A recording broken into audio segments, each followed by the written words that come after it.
Wacana pemilihan kepala daerah Pilkada yang kembali dilakukan melalui Dewan Perwakilan Rakyat Daerah (DPRD) menjadi perbincangan hangat pasca Pilkada 2024. Usulan ini mencuat setelah Presiden Prabowo Subianto mengungkapkan bahwa sistem politik di Indonesia terlalu mahal dan tidak efisien dibandingkan dengan negara-negara tetangga seperti Malaysia dan Singapura.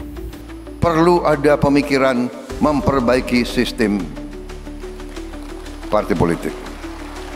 Apalagi ada Mbak Puan, kawan-kawan dari PDIP, kawan-kawan partai-partai lain. Mari kita berpikir, mari kita tanya, apa sistem ini berapa puluh triliun habis dalam 1-2 hari dari negara maupun dari tokoh-tokoh politik masing-masing.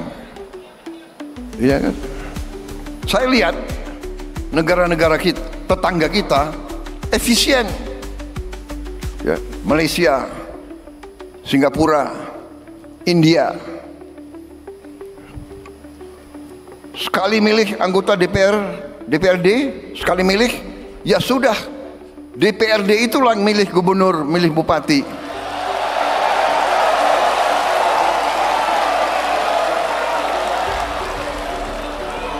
Efisien, nggak keluar duit, kayak kita kaya, bener nggak?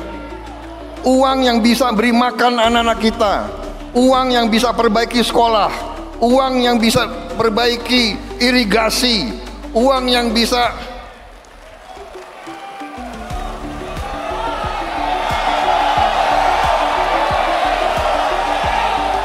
ini sebetulnya. Begitu banyak ketua umum partai di sini, sebenarnya kita bisa putuskan malam hari ini juga. Gimana?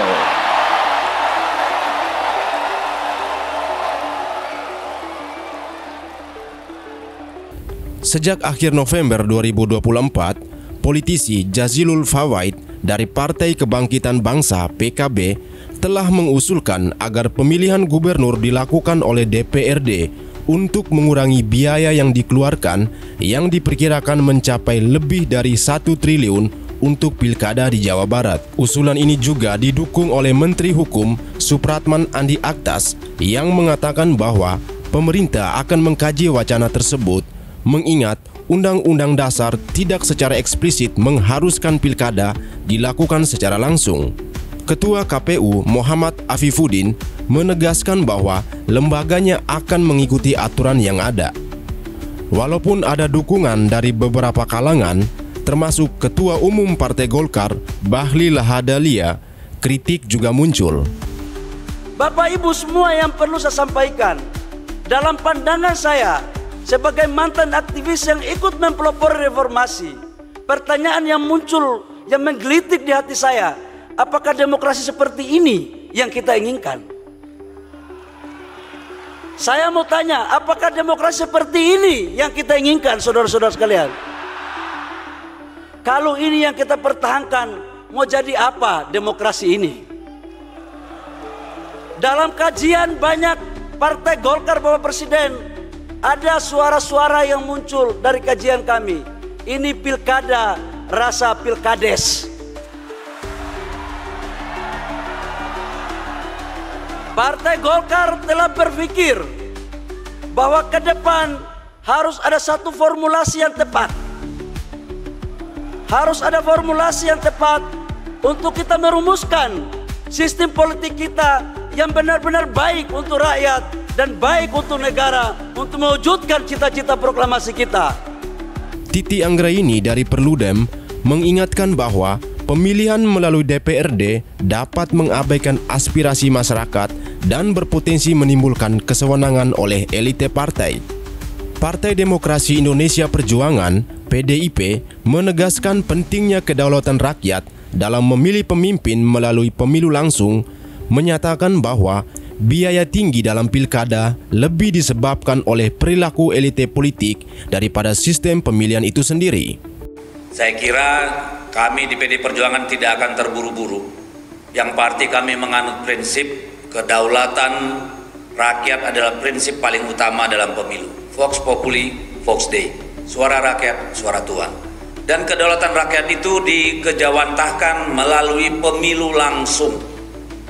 Soal biaya mahal, pilkada berbiaya mahal, itu karena hilangnya moral, etika, dan keserakahan yang ingin mengangkahi peraturan dan perundang-undangan. Itu yang membuat biaya mahal. Jadi jangan hanya menyalahkan rakyat biaya mahal, karena yang menyaburkan uang itu kan memang dari elit politik sendiri. Kan itu, partai-partai yang membangun basis dukungan di bawah pasti tidak perlu uang besar-besar. Kan begitu nih logikanya. Tapi kalau mau main jalan pintas, mau tidak mau pasti main uang besar. Jadi periksa dulu ke dalam partai politiknya.